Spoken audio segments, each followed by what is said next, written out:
உலகத்துல எவ்வளவு வேலை இருந்தோம், நீங்க ஏன் தேவனுடைய பணியை தெரிந்து கொண்டீங்க? சத்தியத்தையும் அறிவீர்கள் என்ற நிகழ்ச்சியின் வாயிலாக உங்களை சந்திப்பதில் மிகவும் மகிழ்ச்சி அடைகிறேன். நான் உங்க யாக்கோபு, நீர் என்னை காண்கிற தேவன் என்ற ஊழியத்தின் வழியா காஸ்பல் டிவி மூலியமா உங்களை சந்திக்கிறேன். இந்த நிகழ்ச்சியினுடைய நோக்கம் என்னன்னா, நம்ம கன்னியாகுமரி மாவட்டத்தில் பல பேர் சத்தியத்தை அறிய வேண்டிய ரீதியில் அறியாததுனால நம்ம இதே மாவட்டத்தில் இருக்கிற ஊழியர்கள், முழு நேர ஊழியர்கள் வழியாக நாம் அதை கேட்டு தெரிஞ்சுக்க போகிறோம். ஒரு 5 கேள்வி கேட்க போகிறோம். ஓகே, இது எல்லாம் நம்மளுடைய பக்தி விருத்திக்காக மட்டும்தான். ஓகே, அந்த 5 கேள்வியில் நம்ம ஒவ்வொரு ஊழியர்கள் என்ன சொல்கிறாங்கங்கிறது மூலியமாக நாம் தேவனுக்குள்ளே வளர போகிறோம். இன்றைக்கி நமக்காக வந்திருக்காங்க நம்ம எவாஞ்சலிஸ்ட் ஜான்ரோஸ் அண்ணா வந்திருக்காங்க. ஜான்ரோஸ் அண்ணா அவங்கள இன்ட்ரோடியூஸ் பண்ணிப்பாங்க. Praise lord brother, praise lord. அனைவரையும் இயேசுவின் நாமத்தினாலே வாழ்த்துகிறேன். பிரியமானவர்களே, காஸ்பல் டிவியின் மூலமாக நடைபெறுகிற சத்தியத்தை அறிவீர்கள் என்கிற இந்த நிகழ்ச்சியின் மூலமாக உங்களோடு என்னுடைய அனுபவத்தை, ஊழிய அனுபவத்தை பகிர்ந்து கொள்ளுகிறதுல மிக்க சந்தோஷம். பிரியமானவர்களே, என்னுடைய பெயர் பிரதர் ஒய் ஜான் ரோஸ். நான் களியக்காவளை பகுதியில் ஒரு சுவிசேஷகனாக, எவாஞ்சலிஸ்டாக கர்த்தருடைய ஊழியத்தை செய்து வருகிறேன். என்னுடைய சிறு வயது முதலே சிறு பிள்ளைகள், வாலிபர்கள் மத்தியிலே ஆரம்பித்த ஊழியம் இன்றைக்கு இந்திய தேசத்தினுடைய பல மாநிலங்களில் ஆண்டவருடைய ஊழியத்தை, கர்த்தருடைய நற்செய்தியை எடுத்து செல்ல ஆண்டவர் இரக்கம் பாராட்டி இருக்கிறார். ரொம்ப சந்தோஷம் உங்களை இந்த இடத்துல பார்க்குறதுல. சரி, நம்ம கேள்விக்கு போகலாம். சரி, ஒரு 5 கேள்வி கேட்போம். ஓகேவா? இது ஆக்சுவலாக கொஸ்டின் இல்லை, இது உங்ககிட்ட இருந்து நாங்கள் கற்றுக்கிறதுக்கு காஸ்பல் டிவி வழியாக நம்ம கன்னியாகுமரி மாவட்டத்தில் இருக்கிறவங்க கற்றுக்கிறதுக்கு வேண்டி. முதல் கேள்வி, உலகத்தில் எவ்வளவோ வேலை இருக்குது இல்லையா? எவ்வளோனா எவ்வளவோ ஓகே, நமக்கு இருக்கிற திறமையில நம்ம என்ன வேணால் செய்யலாம் இல்லையா? அப்படி இருக்கும்போது நீங்கள் ஏன் தேவனுடைய பணியை தேர்ந்து கொண்டீங்க? அது உங்களுக்கு எப்படி இருக்கு? ஓகேவா? அது குறிப்பாக கொஸ்டின், ஏன் தேர்வு கொண்டீங்க? அந்த பணி உங்களுக்கு எப்படி இருக்கு? எந்த அளவுக்கு இனிமையா, நன்மையா, இல்லை கஷ்டமா? அதை நீங்கள் சொல்லலாம். இந்த ஆண்டவரை நான் பற்றி கொள்ள காரணம், அறிந்து கொள்ளுகிறேன். முதலாக அறிந்து கொள்ளுகிறது, ஆண்டவரை தெளிவாக புரிந்து கொள்ளுகிறது நான் 3ஆம் வகுப்பு படிக்கும் பொழுது நான் நாகர்கோவில் ஹோம் சர்ச்சில் படிச்சுட்டு இருந்தேன். ஹோம் சர்ச்சை அன்னைக்கு இருந்த பிரைமரி ஸ்கூல். அதில் ஒரு அக்கா வருவாங்க. வாரத்தில் 2 நாள் மார்னிங்கில் அந்த அக்கா வந்து அந்த நாட்களில் பிஎட் டிடிசி பிள்ளைகள் எல்லாம் பேனல் போர்டில் படங்கள் போட்டு கற்றுக் கொடுப்பது போல் அந்த அக்கா வந்து வேதத்தில் உள்ள எல்லா ஸ்டோரியும் வீக்லி ஒரு 2 நாட்கள் காலையில் வந்து எங்களுக்கு வந்து அதை கற்றுக் கொடுப்பாங்க. அப்படித்தான் நான் வேதத்தை கற்க ஆரம்பித்தேன். ஆண்டவருடைய மகத்துவங்களை அறிய ஆரம்பித்தேன். அதில் விசேஷமாக அவங்க பைபிள் ஸ்டோரி சொல்லுவாங்க, தாவீதை குறித்து, சிம்சோனை குறித்து. ஆரம்பம் முதலே எல்லாருடைய வேதாகம சம்பவங்கள் எல்லாம் இன்று வரைக்கும் அதிலிருந்து நான் கற்றது தான். ஏன்னா எனக்கு அந்த அக்கா சொல்லித்தந்தது தான் என் வாழ்க்கையில் ரொம்ப ஒரு மாற்றத்தை அந்த சிறு வயதிலிருந்தே. அதிகமாக அவங்க சொல்லுவாங்க, உண்மையாக இருக்கணும், உண்மை இல்லாமல் இருந்தால், பொய் சொன்னால் நரகத்துக்கு போக வேண்டியது வரும். அடுத்ததாக பரலோகத்தை குறித்தும் சொல்லி தருவார்கள். பரலோகத்தை குறித்து சொல்லும் பொழுது நான் மட்டுமல்ல, என்னோடு கற்றுக்கொள்ளுகிற எல்லா மாணவர்களுக்கும் அந்த பரலோகத்தில் கடந்து சொல்ல வேண்டும், பரலோக ராஜ்யத்தை குறித்த ஒரு எண்ணம். அந்த இயேசுவோடு நாம் உண்மையாக பொய் சொல்லாமல் உண்மையுள்ள மனுஷனாக இயேசுவை ஏற்றுக்கொண்டு வாழ்ந்தால் நாம் ஏசப்பா கூட இருக்கலாம் அப்படின்னு கற்றுக் கொடுப்பாங்க. அதுதான் என்னுடைய ஆரம்பத்தில் எனக்கு இயேசு கிறிஸ்துவின் மேல் ஒரு ஈர்ப்பு. ஏன்னா தப்பு செய்தால் நரகத்துக்கு போகணும். அங்கே சாத்தானை பற்றி அந்த காலத்தில் வித்தியாசமாக சொல்லி தருவாங்க. உங்களுக்கு தெரியும், சாத்தானை பற்றி அவன் அழுக்கானவன், கருப்பாக இருப்பான், அது வேற. ஆனால் இயேசு சுவாமியை குறித்து சொல்லும் பொழுது, வேதத்தை குறித்து சொல்லும் பொழுது, இந்த ஆண்டவர் மேலே அப்படி தான் ஒரு பற்று ஏற்பட்டது. அடுத்ததாக அவங்க சொல்லித் தருகிற இன்னொரு காரியம், மிஷினரி கதைகள் சொல்லித் தருவாங்க. மிஷினரிகளை குறித்து சொல்லுவாங்க. இந்த மிஷினரிகள் என்ன செய்கிறாங்க? ஒரு கிராமத்தில் படிப்பறிவு இல்லாத மக்கள் மத்தியில், இயேசுன்னு சொன்னால் என்னன்னு தெரியாத மக்கள் மத்தியில் போய் மிஷினரிகள் என்ன பண்ணுறாங்கன்னு சொல்லி, மிஷினரிகளுடைய கதைகள், அந்த இரத்த சாட்சிகளுடைய கதைகளை சொல்லி, கடைசியாக அதை சொல்லும் பொழுது கேட்பாங்க, எத்தனை பேர் மிஷினரியாக போகிறீங்க? அன்பானவர்களே, இன்றைக்கி மிஷினரி தளத்தில் இருக்கிறேன். அன்னைக்கு என்னன்னு தெரியாது, ஆனால் உள்ளத்தில் ஒரு எண்ணம் இருக்கும், ஆமாம் மிஷினரியாக மாறணும் அப்படிங்கிற ஒரு எண்ணம் இருந்தது. அப்படி தான் ஆரம்பமாக மிஷினரியாக மாறணும். மிஷினரியாக மாறினால் நாம் நிச்சயமாக இயேசுவை அறியாத மக்கள், இன்னுமாக மிகவும் கஷ்டப்பட்டு கொண்டிருக்கிற ஜனங்கள், சமூகத்தில் ஒதுக்கப்பட்டிருக்கிறவங்க, அவங்களுடைய வாழ்வில் ஒரு மாற்றம் உருவாக்கலாம் என்கிற ஒரு எண்ணம் நமக்குள்ளே எனக்கு உள்ளே ஆரம்பமானது. அமேன், அமேன். ஹல்லேலூயா. ரொம்ப அழகா சொன்னீங்கண்ணா. ஓகேவா? ஏன் தேவன் நீங்க தெரிஞ்சுக்கிட்டீங்கன்னு கேட்கும்போது, நான் தேவனை தெரிஞ்சுக்கல, அவர் தான் என்ன தெரிஞ்சு கொண்டார். அதுவும் இல்லாம ஒரு சாதாரண குடும்பத்துல இருந்து உங்களுடைய பாட்டியினுடைய ஆசை கூட சொன்னீங்க இல்லையா? தாத்தா பாட்டியினுடைய ஆசை நீங்க ஒரு ஊழியக்காரங்களா இருக்கணும் அப்படின்ட்டு. குறிப்பா நீங்க சொன்னதுல 3rd ஸ்டாண்டர்ட் படிக்கும்போதுல இருந்து உங்களுக்கு அந்த ஊழிய தாகத்தை ஆண்டவர் உங்க இருதயத்துல வச்சிருக்காருன்னு கேட்கும்போது எனக்குலாம் ரொம்ப சந்தோஷமா இருக்கு. ஓகே, கண்டிப்பா பாக்குற நேயர்களுக்கும் ரொம்ப அது யூஸ்ஃபுல்லா இருக்கும். ரொம்ப அழகா உங்களுடைய அனுபவத்தை சொன்னீங்க. நம்ம நேரம் அடுத்த கொஸ்டினுக்கு போயிடலாம். நீங்க பார்த்து கொண்டிருப்பது சத்தியத்தும் அறிவீர்கள் என்ற நிகழ்ச்சியில நமக்கு இன்னைக்கு சிறப்பு விருந்தினராக வந்திருக்கிறவர் எவாஞ்சலிஸ்ட் ஜான் ரோஸ் அண்ணா. நான் உங்களுடைய யாக்கோபு நீர் என்னை காண்கிற தேவன் என்ற ஊழியத்தின் வழியாக இந்த 2வது கேள்வி வந்து இது ஆக்சுவலா ஒரு சர்ச்சையை உண்டு பண்ற ஒரு கொஸ்டின் கூட சொல்லலாம். ஓகே, இந்த 2வது கேள்வியில ஏபி அப்படின்ட்டு இருக்கு. ஓகே, முதல்ல ரட்சிப்புனா என்ன? ஓகேவா? 2வது ஞானஸ்தானம்னா என்ன, அதை எப்படி எடுக்கணும்? ஏன்னா ஒவ்வொருத்தருடைய மைண்டில் ஒவ்வொருத்தருடைய போதனைகள் ஒவ்வொரு மாதிரி இருக்கு. இல்ல நீங்க கற்று இருப்பீங்க இல்லையா? நீங்க அழகா சொன்னீங்க. இந்த இடத்துல வந்து இப்போ இயேசு கிறிஸ்து சொல்றாரு, கற்றுக்கொள்ளுகிற இருதயத்தோட அவர் எப்பவுமே இருந்தார் இல்லையா? நம்மகிட்டயும் சொல்றாரு. ஓகேவா? நீங்க கத்துக் கொடுங்கன்னு சொல்றாரு. நாம ஒவ்வொரு தடவையும் அவருடைய நுகத்தை சுமந்துட்டு அவர்கிட்ட கத்துக்கொள்ளுங்கன்னு சொல்றாரு. ஓகே, கத்துக் கொடுக்கறதுக்கும் ஆள் இல்லாம ஆவியானவர் இருக்கார். பட் நம்ம ஒரு சரீரத்துல ஒரு மனுஷனா அப்படி அதை பார்க்கவே கஷ்டமா இருக்கு இல்லையா? அதனாலதான் இந்த கேள்வி வந்து எடுத்திருக்கேன். நம்ம இந்த கன்னியாகுமரி மாவட்டத்துல நிறைய ஊழியர்கள் பெருகி இருக்க காலத்துல நான் இங்க வந்து 2 வருஷம் ஆயிடுச்சு. கரெக்டா நான் வந்து நிறைய தெரிய மாட்டேங்குது. இப்போ ஏன்னா எடுத்தோடனே ஆவிக்குரிய சபைகள்ல இப்ப எல்லாரும் ஆவிக்குரிய சபைகள் தான். ரட்சிப்பு அடைஞ்சிட்டீங்களா அப்படின்னு கேட்கறாங்க இல்லையா? அந்த ரட்சிப்புனா என்ன? 2வது ஞானஸ்தானம்னா என்ன? அதை எப்படி எடுக்கணும்? இந்த ரட்சிப்புன்னு சொன்ன வார்த்தையினுடைய அர்த்தமே இன்னைக்கு நிறைய பேருக்கு தெரியாது. அந்த வார்த்தை வந்து சான்ஸ்கிரிட்லேருந்து மருவி வந்ததாக சொல்லுறாங்க.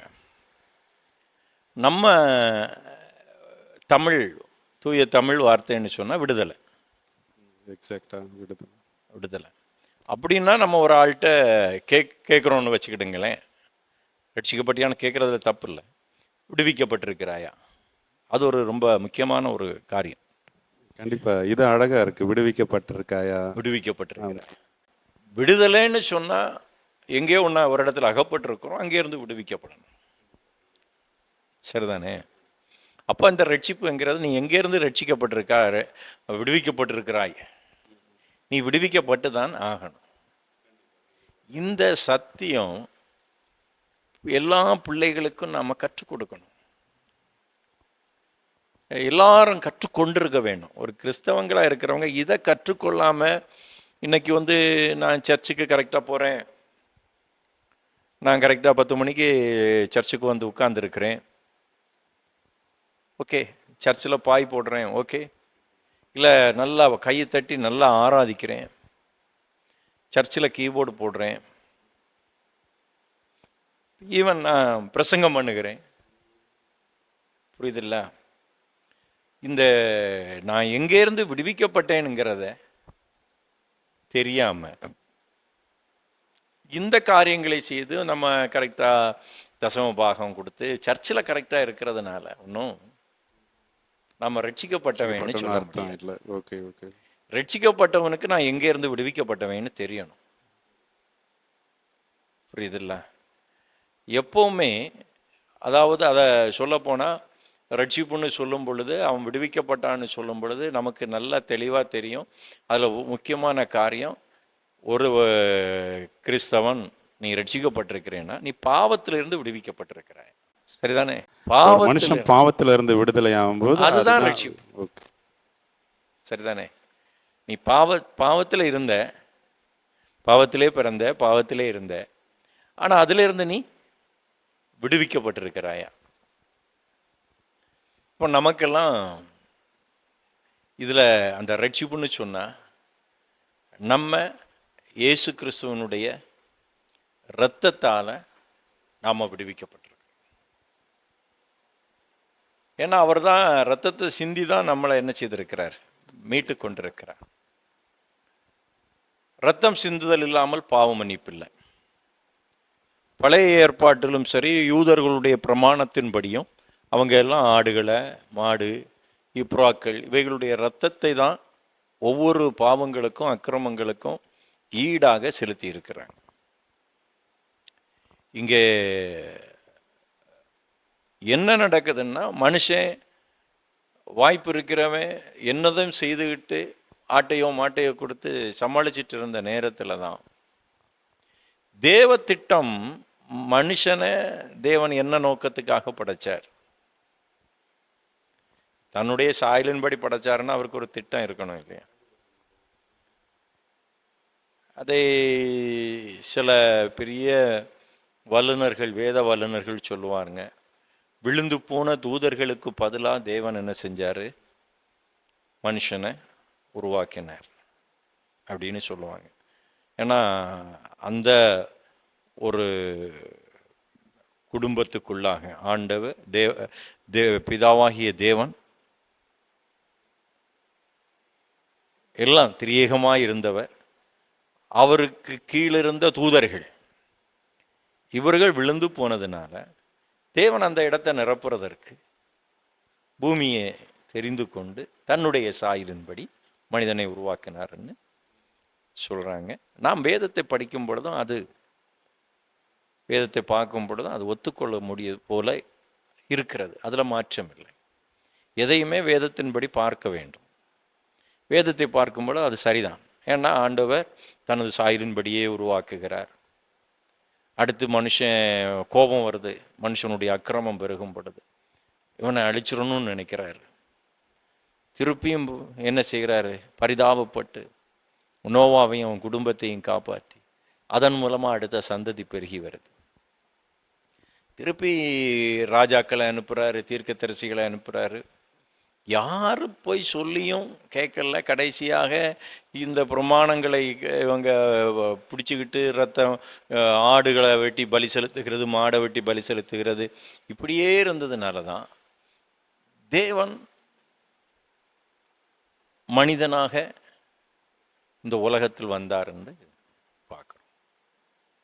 ஏன்னா அந்த பூமியில் மனுஷனோடு மனுஷனாக இல்லை, நான் வாழ முடியும், உன்னால் ஒரு பரிசுத்தமாக வாழ முடியும் அப்படின்னு வாழ்ந்து காமிச்சு தன்னுடைய உயிர் இரத்தத்தையே சிந்தி, இனி நீ என்ன செய்ய வேணாம், ஆட்டுக்கு மாட்டுக்கு பதிலாக அவர் இரத்தத்தை சிந்தி நம்மை மீட்டு கொண்டார். விலைக்கிரயமாக அந்த இரத்தத்தை கொடுத்துருக்கிறார். இப்போ நம்ம மீட்டு கொண்டிருக்கிற அந்த ரட்சிப்பு அப்படின்னா, நான் இதுவரைக்கும் பாவத்தில் இருந்தேன், அக்கிரமத்தில் இருந்தேன், நான் வாழ்ந்துட்டு இருந்தேன், இயேசு எனக்காக மரித்தார், இயேசு எனக்காக ரத்தம் சிந்தினார். புரியுதில்ல? அவர் எனக்காக ரத்தத்தை சிந்தி என்னை மீட்டு கொண்டிருக்கிறார். அதனால அவர் எனக்காக விலைக்கிரயத்தை கொடுத்துட்டாரு, என்னை மீட்டு கொண்டிருக்கிறார். அதனால இப்போ அவர் என்ன செய்திருக்கிறாரு? விடுவிச்சிருக்கிறார். அதுதான் ரட்சிப்பு. அதுதான் ரட்சிப்பு. ரட்சிப்போடு சேர்ந்தது தான் ஞானஸ்நானம். அதாவது ரட்சிக்கப்பட்டிருக்கிறேன்,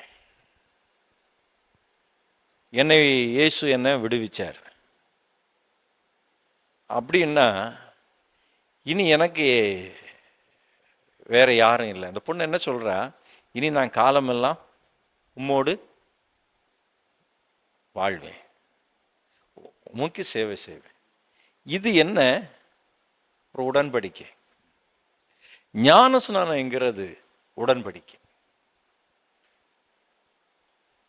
அது வேற பல விதத்தில் சொன்னாலும் என்னுடைய பார்வையின்படி ஞானஸ்நானம் என்கிறது உடன்படிக்கை. என் பாவத்திலிருந்து இயேசு என்னை ரட்சித்திருக்கிறார். நான் இனி, அதாவது உடன்படிக்கை, திருமணத்துக்கு உடன்படிக்கை பண்ணுறோம் பார்த்துருக்கீங்களா? என்ன பண்ணுவோம்? வாழ்விலும் சாவலும் மரணம் நம்மை பிரிக்கும் வரைக்கும் உமக்கு உண்மையாய் இருப்பேன். அது என்னது? திருமண உடன்படிக்கை. ஞானஸ்நானம் ஆண்டவரோடு நாம் செய்கிற உடன்படிக்கை. என்னுடைய வாழ்வில் என் கஷ்டம் வந்தாலும் சரி, நஷ்டம் வந்தாலும் சரி, என் ஜீவனை தந்து என்னை வழி நடத்தின என் ஆண்டவருக்கு நான் உண்மையாக நான் ஜீவிப்பேன். அதில் ஒரு விசேஷம் இருக்குது. அதான் என்னன்னா, பைபிளில் ஆண்டவர் அநேக நேரங்களில் ஒரு ஓமையை சொல்லுவார். அநேக ஓமையை ஆண்டவர் சொல்லுவார். அதில் அந்த ஓமை அநேக இடங்களில் வரும். மணவாளன் மணவாட்டி பார்த்துருக்கீங்கல்ல? மணவாளன் மணவாட்டி.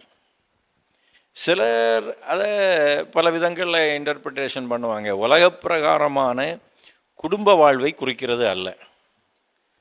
அதில் உள்ள ஒரு விசேஷம், எந்த மனுஷனும் தன் மனைவி கற்புள்ளவளாக இருக்க வேண்டும் என்று விரும்புவான். அது உண்மை. ஒரு மனுஷன் தப்பா பேசினா கூட, தன் மனைவியை இப்போ தப்பா பேசினா கூட உடனே சண்டைக்கு போயிடும். தன் மனைவி கற்புள்ளவளாக இருக்க வேண்டும். அது எல்லா மனுஷனும் விரும்புகிற ஒரு காரியம். அப்படி இருக்கும் பொழுது தேவனாகிய கர்த்தர் நாம் பரிசுத்தமாக இருக்க வேண்டும் என்று ஆண்டவர் எவ்வளோ விரும்புவார் இல்லையா? அங்கதான் நம்ம அந்த உடன்படிக்கை இருக்குது. ஞான ஸ்நானத்தின் மூலமாக நான் பரிசுத்தமாக வாழ்வேன். ஆண்டவரே, உமக்கு மட்டும்தான் நான் உண்மையாக இருப்பேன். புரியுதில்ல? அதில் ஒரு பெரிய ரகசியம் அதுதான். ஞான ஸ்நானம்னு நம்ம தண்ணிங்கிறது ஒரு சைன், அடையாளம்.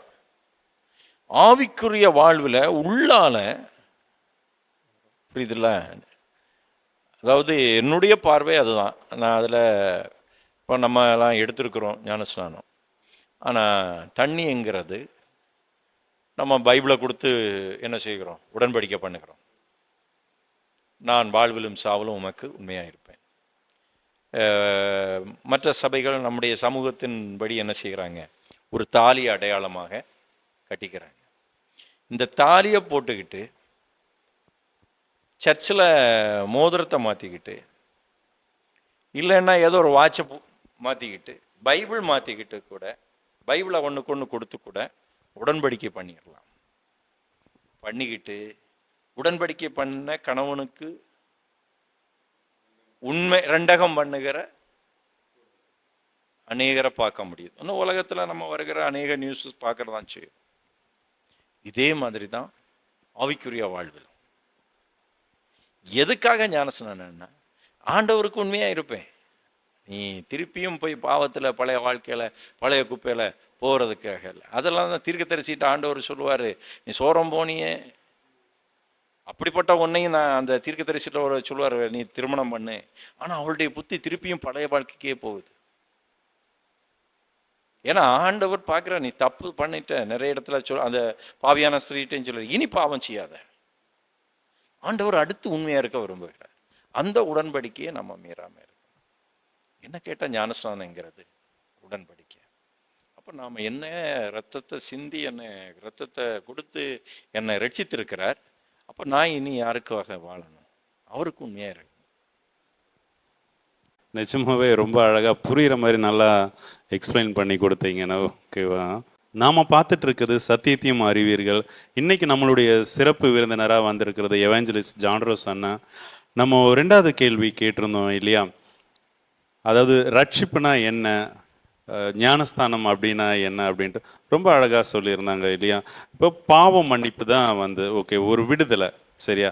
பாவத்திலிருந்து விடுதலையாக்கப்படுறது தான் ரட்சிப்பு. ஞானஸ்தானம்னா என்னன்னா அது ஒரு ஒப்பந்தம், ஒரு உடன்படிக்கை தேவனோடு. எப்படி கல்யாணத்தில் நம்ம வந்து வாழ்விலும் தாழ்வனும் உன்னை விட்டு பிரிய மாட்டேன், என்னுடைய லைஃபே வந்து நீ தான் உனக்காகவே வாழ்வேன்னு சொல்லி ஒரு உடன்படிக்கை ஒப்பந்தம் பண்ணுறோம் இல்லையா? அதே போல் நாம் தேவனிடத்தில் அந்த தண்ணீரில் அது அடையாளமாக வச்சு நம்ம எடுக்கிறது தான் ஞானஸ்தானம் அப்படின்னு சொல்லிட்டு அண்ணன் மூலியமாக நம்ம கற்றுக்கிட்டோம். ரொம்ப ஈஸியாக இருந்தது இல்லையா கற்றுக்கிறதுக்கு. அடுத்த கேள்விக்கு நம்ம போகலாம். மூணாவது கேள்வியும் இப்போ இருக்கிற சமூகத்தில் வாலிப பிள்ளைங்க நிறைய இருக்காங்க இல்லையா? இந்த வாலிப பிள்ளைங்க இப்போ இருக்கிற 2025 இருக்கிற வாலிப பிள்ளைங்க, அது ஆணாக இருக்கலாம் பெண்ணாக இருக்கலாம், ஓகே? அவங்க சபைக்கு எந்த அளவுக்கு யூஸ்ஃபுல்லாக இருக்காங்க, அவங்க தேவனுக்கு பிரயோஜனப்படுறாங்களா இல்லையா? உங்களுக்கு எப்படி நீங்கள் பார்க்குற இதில் எப்படி வாலிப பிள்ளைங்க தேவனுக்குன்னு பிரயோஜனப்படுறாங்களா இல்லையா? பிரயோஜனப்பட முடியுமா முடியாதா? அவங்களுடைய அதான் உங்களுடைய பார்வையில் பிள்ளைங்க எப்படி இருக்காங்க அப்படிங்கிறத நீங்கள் கொஞ்சம் சொன்னால் நாங்கள் அது எங்களுக்கு யூஸ்ஃபுல்லாக இருக்கும். வாலிபர்கள் கட்டாயம் ஆண்டவருக்காக பிரயோஜனப்பட முடியும். எனக்கு இந்த உங்களுடைய இந்த கேள்வியை நினைக்கும் பொழுது அதிகமாக பார்க்கும் பொழுது வாலிபர்கள் தான் அதிகமாக சாதித்திருக்கிறாங்க. ஏன்னா நம்ம இன்னைக்கு பெரிய வயதானவர்களை பார்க்குறோம், இவங்க எல்லாம் ஒரு காலத்தில் வாலிபர்களாக இருந்தவர்கள். என்னுடைய அறிவின்படி சுவிசேஷத்தை கிராமமாக கொண்டு சென்றவர்கள் அத்தனை பேரும் வாலிபர்கள். இந்தியா முழுவதுக்கும் கொண்டு போனவங்க வாலிபர்கள். இன்றைக்கு ஒரு சிலர்கள் ரொம்ப வயோதிபகத்தில் மரித்து போனவர்கள் உண்டு, ரொம்ப வயதாகி போய் உட்கார்ந்துருக்கிறாங்க. அநேக ஊழியக்காரர்கள், நான் குறிப்பிட்டு ஒரு சிலரை பெயர் சொல்ல விரும்பவில்லை, அவர்கள் மூலமாகத்தான் இன்றைக்கு முழு தேசத்திலும் சுவிசேஷம் சுமந்து செல்லப்பட்டது. இன்னொன்று, நம்முடைய பல வெளி நாடுகளிலிருந்து வந்த மிஷினரிகள் சுமந்து வந்தாங்க. இவங்க எல்லாருமே வாலிபர்கள். வாலிபர்கள் நிச்சயமாக நீங்கள் நினைக்கிற மாதிரி அவங்களால முடியும். ஆனால் பைபிளில் சங்கீதத்தில் தானே சொல்லியிருக்கிறது, வாலிபன் எப்படி இருக்கிறான்? பலவான் கையில் உள்ள அம்புக்கு ஒத்திருக்கிறான். வாலிபன் பலவான் கையில் உள்ள அம்புக்கு ஒத்திருக்கிறான். பாருங்க, அம்பு ரொம்ப ஷார்ப்பானது. அம்பு ரொம்ப ஷார்ப்பானது. பைபிள் அழகா சொல்லுது, வாலிபன் அம்பு. நம்ம அம்பும் சரி ஒரு புல்லட்டும் சரி, அதனுடைய எண்டு எப்படி இருக்கும்? இப்போ இன்னைக்கு வந்து நவீன அம்புடைய நவீனம்தான் கன்னு. கன்னுடைய பாயிண்ட் ரொம்ப ஷார்ப்பானது, அதுதான் தொலைச்சிக்கிட்டு போகுது. அப்போ இந்த அம்புக்கு தெரியாது நாம எங்க பாய்கிறோம். அவன் துரோகியா, அவன் தீவிரவாதியா? கண்ணை தூக்கி ஒரு தீவிரவாதியை சுட்டாலும் சுடும், ஒரு நல்லவனை சுட்டாலும் என்ன செய்யும்? சுடும்.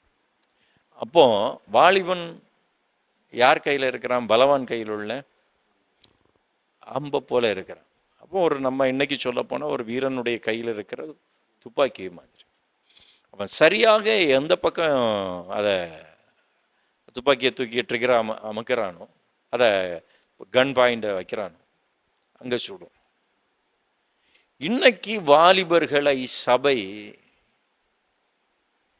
எந்த பக்கம் அந்த பாயிண்டை வைக்கிறாங்கன்னு பார்த்தா,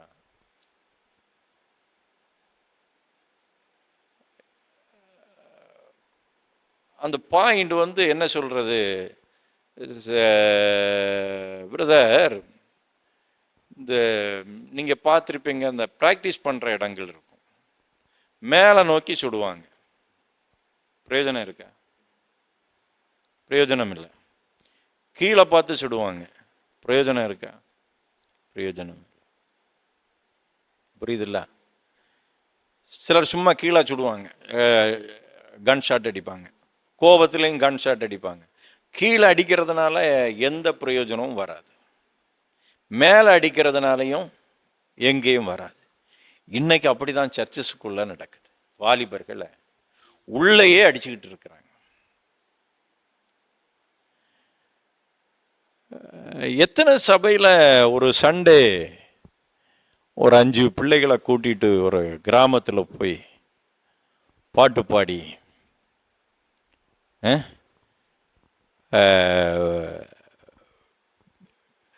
அந்த ஜெபம் பண்ணி சுவிசேஷத்தை சொல்லி அந்த இடத்துல இருக்கிற நலிந்திருக்கிற மக்களை சந்தித்து அவங்களுக்கு ஆறுதலாக ஒரு வார்த்தை சொல்லி அவங்களுக்கு உதவி செய்கிறதற்கு யாருமே இல்லை. முடிஞ்ச காலையிலேருந்து ஆரம்பித்து ராத்திரி 8 மணி வரைக்கும் சர்ச்சுக்குள்ளே வச்சு பிள்ளைகளை அனுப்புகிறாங்க. ஆக்சுவலாக நீங்கள் அடுத்த கேள்விக்குள்ளேயே வந்துட்டீங்க.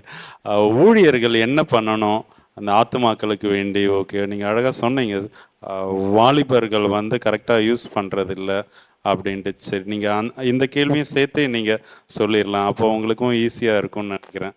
அதுதான் பிரதர், நான் இப்போ ஊழியக்காரங்களை என்ன சொல்கிறேன்னா, பலவான்கள் இப்போது நமக்கு கிடைச்சிருக்கிற வாலிபர்கள், அது சபையிலையாக இருக்கலாம், என்னெல்லாம் சில நேரங்களில் யாருன்னே தெரியாது. நான் தான் சொன்னேன்ல, என்னுடைய சின்ன வயசில் அந்த அக்கா, அதுக்கு பிறகு ஊழியக்காரங்க, அவங்க நான் யார், நாளைக்கு இந்த சர்ச்சுக்குள்ளே தான் இருப்பான், நமக்கு தான் சேவை செய்வான், நம்ம சொல்கிறதுபடி தான் கேட்பான் அப்படின்னு யாருமே நினைக்கல. அன்னைக்கெல்லாம் நீ ஆண்டவருடைய ஊழியத்தை செய்யணும்னு என்னை பழக்கிட்டாங்க. சின்ன வயசுலேருந்தே மைண்டில் வந்து இது மைண்டில் நம்ம ஆண்டவருடைய பணியை செய்யணும். ஓகே, உங்கள் டெஸ்டினேஷனும் முன்னாடியே முடிவு பண்ணிட்டாங்க, இதைத்தான் செய்ய போகிற, அதுக்குண்டான பயிற்சியில் தான். ஆமாம், அதுதான் கிடச்சிது. நானும் அப்படிப்பட்டவங்களோட தான் அதிகமாக பழக ஆரம்பித்தேன். அவங்களும் எனக்கு இயேசுவை பற்றி தான் அதிகமாக சொன்னாங்க, இயேசுவை தான் மேன்மையாக காண்பிச்சாங்க. எனக்கு முன்பாக அவங்களுடைய டார்கெட் எனக்கு காண்பிச்சதெல்லாம் இயேசுவை குறித்து. எல்லா விதத்திலையும் நம்ம சபையில் இருக்கிற வாலிபர்களை நம்ம ஆயத்தப்படுத்தி ஆகணும். நிற்கிறாங்களோ நிற்கலையோ, ஒரு வாலிபன் நம்ம சபையிலிருந்து எழும்பினான்னா அவன் மூலமாக அநேக ரட்சிப்புக்குள்ளே வந்துடுவாங்க. நீங்கள் ஒரு மனுஷனை, ஒரு வாலிபனை உருவாக்கி விட்டால் போதும். நான் அநேகரை சொல்ல முடியும். டிஎல் மூடி என்கிற பிரபலமான ஒரு தேவ ஊழியர், அவரை குறித்து நான் படிக்கும் பொழுது, ஒரு ஊழியக்காரருடைய வாழ்நாளில் அவர் பல வருஷம் ஊழியம் செய்து சம்பாதிச்ச ஒரே ஒரு மனிதர் டிஎல் மூடி. ஆனால் அந்த டிஎல் மூடி மூலமாக எத்தனையோ ஜனங்கள் என்ன செய்திருக்கிறாங்க, லட்சக்கணக்கான மக்கள் ரட்சிப்புக்குள்ளே வந்திருக்கிறாங்க. இன்னைக்கும் அவருடைய வார்த்தைகளும் பிரசங்கங்களும் அநேகருடைய ஊழியக்காரங்களுக்கு ஒரு பெரிய ஆசீர்வாதமாகவும் அவருடைய வாழ்வின் சரித்திரம் அநேகரை கர்த்தருக்குள்ளே கொண்டு வந்துட்டு இருக்குது. ஆமாம், கண்டிப்பாக இப்போ நிறைய பேருக்கு இன்ஸ்பிரேஷனாக மெசேஜ் அதிலேருந்து எடுக்கிறாங்க. இப்போ அவருடைய வீடியோஸ் அந்த ஜனங்கள்லாம் பார்க்கும்போது ரொம்ப ஆச்சரியமாக தான் இருக்குது. அதனால தான் அந்த நாட்களில் எல்லாருக்கும் என்ன இருந்துச்சுன்னா, இந்த தம்பி ஆண்டவருடைய ஊழியத்தை செய்யணும், ஆண்டவருக்கு பணியை செய்யணும். இன்னைக்கு இந்த வாலிபன் நம்ம சபையில் இருக்கணும், நமக்குள்ளே இருக்கணும். அதான் நான் சொன்னேன்ல, அப்படியே அம்பு தனக்குள்ளே சும்மா தரையில் அடிச்சுட்டு இருக்கிறாங்க. நமக்குள்ளே அந்த கைக்குள்ளேயே இருக்க வைக்கிறேன். இந்த சபை எனக்கு ஒரு வேலைக்காரனை யூட்டிலைஸ் பண்ணிக்கலாம், இதை தாண்டி போயிடக்கூடாது, வெளியே போயிடக்கூடாது. ஓகே ஓகே ஓகே, புரியுது பாஸ். இங்க நம்ம பழக்க வேண்டியது அவ்வளோ வேறும். கிறிஸ்துவின் சேனைகளாய் நின்று பிசாசின் வல்லமைகளை எதிர்க்கிறவர்களான வாலிபர்களாக மாற்றணும். இது தனக்குள்ள வச்சிருக்கிறதுக்கு, தன்னை விட்டு போகக்கூடாதுங்கிறதுக்காக செய்கிறதுனால வாலிபர்களை அவங்க பொங்குக்கே சிலர் விட்டுருவாங்க. இந்த வாலிபர்களை உலக பிரகாரமாக எப்படி கவரலாம், இவங்களை எப்படி நிப்பாட்டலாம். அதனால தான் இன்னைக்கு உண்மையான வசனத்தை கூட சரியாக போதிக்க முடியுதில்லை பிள்ளைகளுக்கு. அதை ஏற்றுக்கொள்ள முடியாத அளவுக்கு சபையில் பிள்ளைகள் போய்கிட்டே இருக்கிறாங்க. அதான் சொல்கிறேன்ல, அன்னைக்கு அவங்க ஒரு வாலிபன் திரும்பினா போதும். இன்னைக்கு அப்படி இல்லை. என் சர்ச்சில் நிறைய பேர் இருக்கிறாங்க. ஒரு பெரிய ஒரு வேளை நீங்கள் என்கிட்ட பேட்டி கண்டிருக்கிறீங்க, இப்போ என்கிட்ட இப்போ பேசிகிட்டு இருக்கிறீங்க. ஆண்டவருக்கு பிரயோஜனப்படுறதை விட இந்த தம்பி ஒரு வேலை பார்த்து ஜாப் பார்த்து இவன் டயத்தை கொண்டு வந்து எனக்கு தந்தாயின்னா ரொம்ப சந்தோஷமாக இருக்கும்னு நினைக்கிற ஊழியக்காரங்க நிறைய பேர் இன்னைக்கு எழும்பிட்டாங்க. தவிர நான் யாரையும் குறை சொல்றது இல்லை. நீங்க ரொம்ப ஓப்பனா சொல்லிட்டீங்க. ஆக்சுவலா ஃபேக்ட் இதுதான். நீங்க இது விருப்பம் இருந்தால் போடுங்க, இல்லைன்னா கட் பண்ணிக்கிடுங்க. உண்மை எனக்கு என்ன, அந்த டயத்து நம்மள்கிட்டே வரணும். அநேகர் அப்படி தான் நினைக்கிறாங்க. அவன் வெளியே எங்கேயுமே யாருக்குமே கொடுத்துடக்கூடாது. அதனால தான் இன்னைக்கு என்னன்னா, ஒரு எளிய ஊழியக்காரனுக்கு அவன் கொடுக்கறதுக்கு அவனுக்கு எண்ணம் வர மாட்டேங்குது. ஏன்னா அவன் கண் கட்டப்பட்டிருக்கிறது. அவன் ஒரு கிராமத்தில் போய் அவன் செய்யணும், அவன் சபையில் தான் செய்யணும். அவன் காலில் ஒரு கட்டை போட்டுக்கிட்டு அவன்கிட்ட சொல்லிடுறாங்க, நீ சபையை விட்டு எதையுமே செய்திடாத. புரியுதில்ல? இப்போ இயேசுவே தன்னுடைய 12 சீஷர்களையும் நம்ம பைபிளில் பார்க்குறோம். நீ இந்தியாவுக்கு போ, நீ எருசலேமுக்கு போ, நீ அந்தியோக்கியாவுக்கு போ. அவரே பிரிஞ்சு பண்றாரு. அவங்க சேர்ந்து இருந்தாலும் அது ஆவியானவருக்குள்ளால அவங்க கலைஞ்சு போறாங்க. ஆமா ஆமா. 8வது அதிகாரத்துல ஆண்டவர் யார்கிட்டயுமே சொல்லி விடல, நீ தோமாட்டா கூப்பிட்டு நீ இந்தியாவை பார்த்து போன்னு சொன்னாரா? அவங்க சிதறடிக்கப்படுறாங்க. ஒன்னா கூடி இருக்கதான் அவருக்கு விருப்பம் இல்லை. அப்படி போறாங்க. ஆமா, புரியுதுல்ல? ஆமா, கண்டிப்பா கண்டிப்பா. இன்னைக்கு அப்படி போக வேண்டியவங்களை பிடிச்ச அப்படியே வச்சு அழுத்திட்டு. அதனாலதான் வாலிபர்கள் இன்னைக்கு செயல்பட முடியாம போறாங்க. ஆண்டவரை சொல்ல ஏதோ அவங்களுடைய திருப்தியை மட்டும் ஒரு சபையை நிறைவேற்றி அந்த வாலிபர்களை நீ என்ன செய்யணுங்கிறதுக்காக, உன்னுடைய பாயிண்ட் என்ன, நீ எந்த எதிரியை அடிக்கணும், அது செலுத்த வேண்டியவங்க கீழேயே போட்டு அடிச்சுக்கிட்டு இருக்கிறாங்க. இதனால தான் இன்னைக்கு நான் யாரையும் குறை சொல்கிறதுக்காக, நான் இன்னைக்கு எவ்வளவோ பெரிய பெரிய ஊழியக்காரங்க இருக்கிறாங்க, யாரையும் குறை சொல்லலாம், அவங்களுக்கு வேதனை வரலாம், நான் யாரையுமே தாக்கி பேசுகிறதாக இல்லை. அதனால தான் வாலிபர்கள் எழும்பவே இல்லை. நாங்கள் என்னுடைய நாட்களில் என்னுடைய நண்பர்கள் அநேகர் இருந்தாங்க, என்னுடைய இன்றைக்கும் ஊழியம் செஞ்சிட்ருக்கிறாங்க. அவங்களுடைய எண்ணங்கள் எல்லாம் வித்தியாசமாக இருக்கும். எந்த சபைன்னு பார்க்க மாட்டாங்க, எந்த சர்ச்சுன்னு கேட்க மாட்டாங்க, அப்படி செஞ்சிட்டு இருந்தாங்க. இன்றைக்கி அப்படி இல்லை. எங்கள் சர்ச் எனக்கு அதுதான் ரொம்ப வருத்தம். நம்ம ஆண்டவருக்கு தான் வேலை செய்கிறோம். அந்த தோட்டத்தில் எல்லாரும் என்ன வேலைக்காரங்க, அதில் எல்லா விதமான வேலைக்காரங்களும் இருப்பான். இப்போ குரூப் 1 இருப்பான், குரூப் 2 இருப்பான், குரூப் 4 இருப்பான். சரியா? எல்லாம் சேர்ந்தது தான் எம்ப்ளாயி. சரிதானே? எல்லாரும் குரூப் 1 தான் இருக்கணும்னு நினச்சா எதுவுமே நடக்காது. அப்போ குரூப் 4 ஒர்க் பண்ணுறது யார்? அவரே கேட்குறாருல பாஸ்டர், எல்லாரும் கண்ணா, எல்லாரும் காதா, அவருடைய சரீரத்தில் அவயங்களை தனித்தனியாக இருக்கும். அதனால தான் இன்னைக்கு வாலிபர்கள் செயல்படாமல் போகிறாங்க. சர்ச்சஸ் அவங்க தேவ திட்டத்தை பிள்ளைகளுக்கு கற்றுக் கொடுக்க மாட்டேங்கிறாங்க. அதான் நீங்கள் கேட்ட இவ்வளோ கேள்வியிலையும் ஒரு முக்கியமான அந்த ரட்சிப்பு என்னன்னு உள்ளது பிள்ளைகளுக்கு கற்றுக் கொடுக்க மாட்டேங்கிறாங்க. நீ பட்ட ரட்சிப்பை இந்த பிள்ளைகள் வேற எந்த ஒரு பிள்ளையை பார்த்து என்ன செய்யாது. இது ரட்சிக்கப்பட்டிருந்தா தான் மற்ற பிள்ளைகளை பார்த்து கேட்க, அப்பா நீ ரட்சிக்கப்பட்டிருக்கியான்னு. அதனால் அது ஒரு பெரிய ஒரு சூழ்நிலையில் இருக்குது. இன்னும் வாலிபர்கள் பலவிதமான இன்னைக்கு உலக போதைகள் ரொம்ப போயிட்டு இருக்குது. ரொம்ப கேர்ஃபுல்லாக இருக்கணும் வாலிப தம்பிமார். நீங்கள் ரொம்ப கவனமாக இருங்க. போதைகள் இன்னைக்கு பல விதத்தில் நம்மளை அடிமைப்படுத்தி கொண்டே இருக்குது. நான் இந்த வாய்ப்பில் ஒரு ஒரு காரியம் ஒரு 2 காரியத்தை கூட சொல்கிறேன். இன்றைக்கி வாலிபர்களுடைய போதைன்னு சொன்னால் அதிகமாக தங்கள் கையில் இருக்கிற செல்ஃபோனில் இருக்கிற பலவிதமான ஆப்புகள், ஈவன் வாட்ஸ்அப்பெல்லாம் கம்மின்னு நினைக்கிறேன். பிள்ளைகள் அதிகமாக வாட்ஸ்அப்பை விட இன்ஸ்டாகிராம், இன்னும் நிறைய ஆப்புகள் அப்படியே மூழ்கி இருக்கிறாங்க. ஏன்னா அது மனுஷனை இழுத்துட்டு தான் போகுது. அதுக்கு உள்ளால நம்ம யார் போனாலும் சரி, பேசுகிற நான் போய் உட்கார்ந்தாலும் என்ன ஒன்று பார்த்து நான் போயிட்டே இருப்பேன். புரியுதுல்ல? அது ஒரு போதையாக போய் இன்னைக்கு அநேக வாலிபர்கள் அப்படியே உட்கார்ந்து பழகிட்டாங்க. அதான் எனக்கு வாலிப பிள்ளைகள் வெளியே போய் ஊழியம் செய்கிறது, வெளியே போய் இயேசு கிறிஸ்துவனுடைய ஊழியம் கொஞ்சம் வித்தியாசமானது. அது நம்ம கொஞ்சம் பார்க்கலாம். சர்ச்சுக்குள்ளேயும் இன்றைக்கி இருக்கிறது மாதிரி ஒரு டெலிவிஷன், நான் தப்பாக சொல்கிறேன்னு நினைக்காதீங்க. நான் இப்போ டெலிவிஷனில் தான் இது வருது. அவர் அன்றைக்கி டெலிவிஷன் ஊழியம் அல்ல. அதாவது அதோடைய வித்தியாசம் என்னென்னா, கிராமங்களில் பட்டணங்கள் தோறும் நடந்து சென்றார்.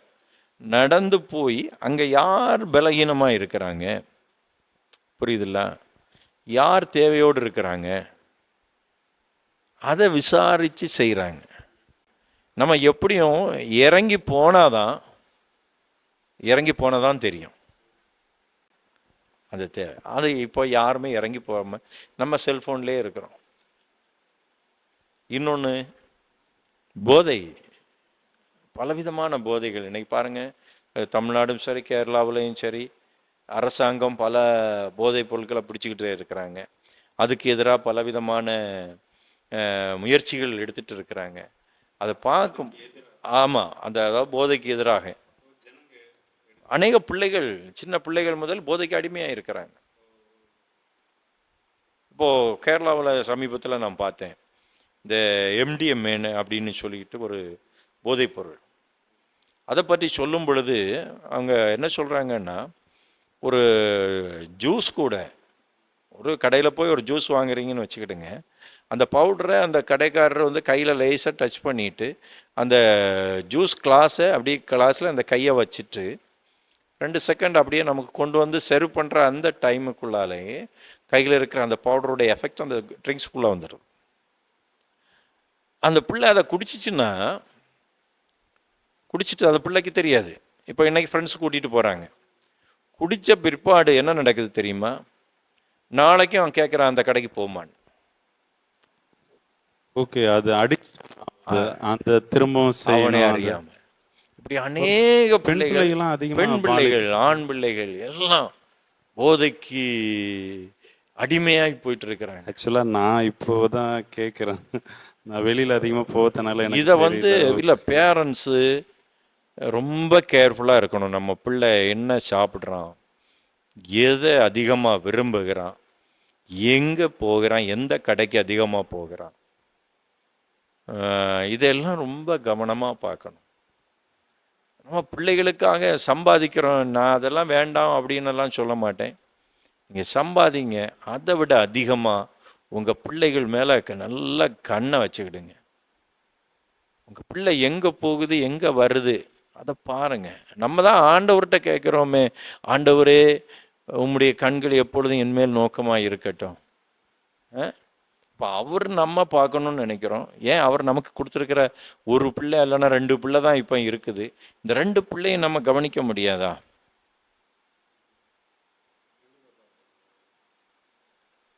ஆனால் இன்னைக்கு முடிய மாட்டேங்குது.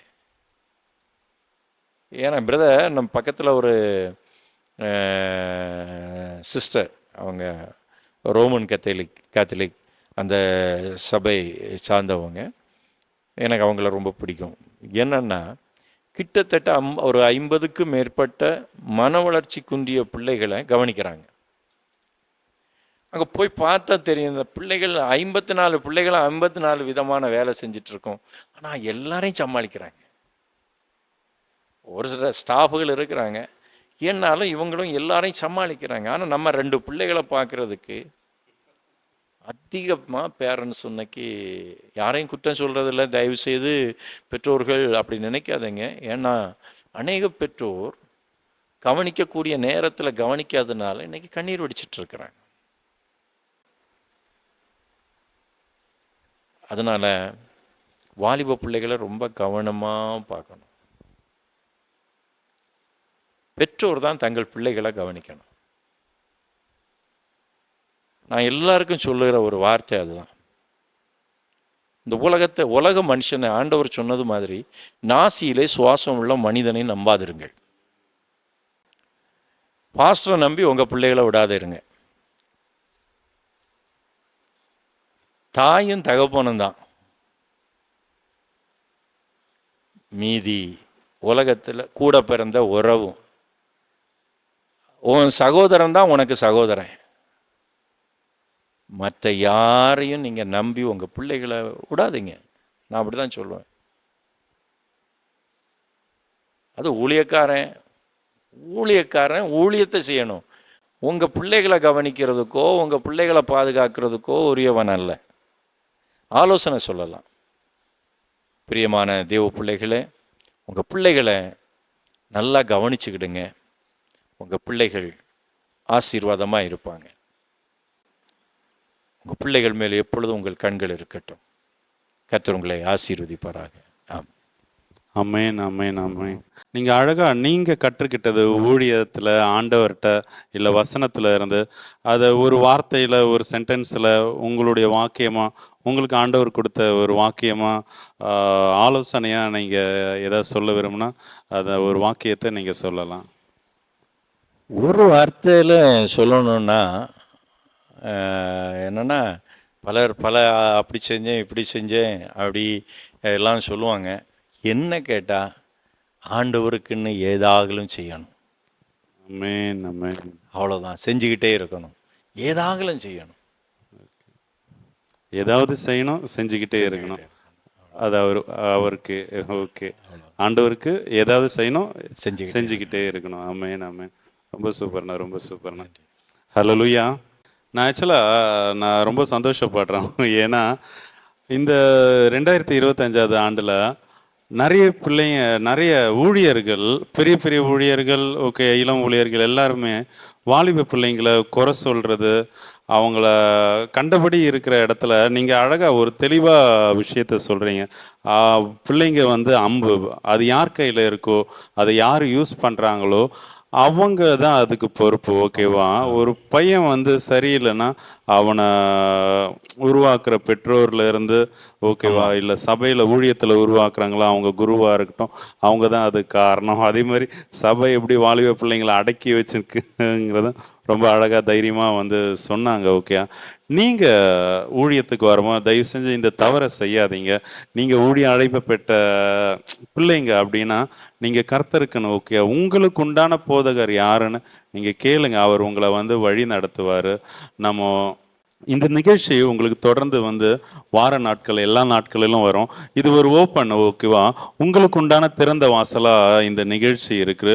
நீங்கள் ஊழியராக இருந்தீங்கன்னா அது சபை ஊழியமாக இருக்கட்டும், எவாஞ்சலிஸ்ட் ஊழியமாக இருக்கட்டும், இல்லை நீங்கள் தீர்க்கதரிசியாக இருக்கலாம். கன்னியாகுமரி மாவட்டத்தில் இருந்தீங்கன்னா நீங்கள் கீழே இருக்கிற இந்த ஃபோன் நம்பருக்கு கால் பண்ணுங்கள். நாங்கள் நேரில் உங்கள்கிட்ட இந்த 5 கேள்வியை கேட்குறோம். ஓகே, உங்களுடைய கருத்து, உங்களுடைய அனுபவம், உங்களுடைய சாட்சி, ஓகேவா, இதை நீங்கள் ஜனங்களுக்கு யூஸ்ஃபுல்லாக இருக்கிற மாதிரி நீங்கள் அதை சொல்லலாம். ஓகேவா? நாங்கள் எந்த ஒரு காணிக்கையும் இல்லாமல் ஃப்ரீயாகவே தான் செய்கிறோம். ஓகே, இலவசமாக பெற்றதை இலவசமாக செய்கிறோம். நீங்கள் விருப்பம் இருக்கிறவங்க, இது உங்களுக்கு உண்டான திறந்த வாசல் ஊழியர்களுக்கு. ஓகேவா? நீங்கள் தைரியமாக கூப்பிடுங்க. நாங்கள் கண்டிப்பாக வரோம், உங்களையும் இதில் கொண்டு வரோம். ஓகேயா? கர்த்தர் உங்களை ஆசீர்வதிப்பாராக. Thank you. God bless you all. ரொம்ப தேங்க்ஸ் அண்ணா. இந்த கூட உங்களுடைய டைமை இந்த நேரத்தில் எங்களுக்குன்னு செலவு பண்ணீங்க. நீங்கள் டைம் நிஜமாகவே பார்க்காமலே ரொம்ப அழகாக தெளிவாக பொறுமையாக பேசுனீங்க. அது எனக்கும் யூஸ்ஃபுல்லாக இருந்தது. கண்டிப்பாக ஜனங்களுக்கும் யூஸ்ஃபுல்லாக இருக்கும். ரொம்ப தேங்க்ஸ் அண்ணா. ரொம்ப தேங்க்ஸ் அண்ணா.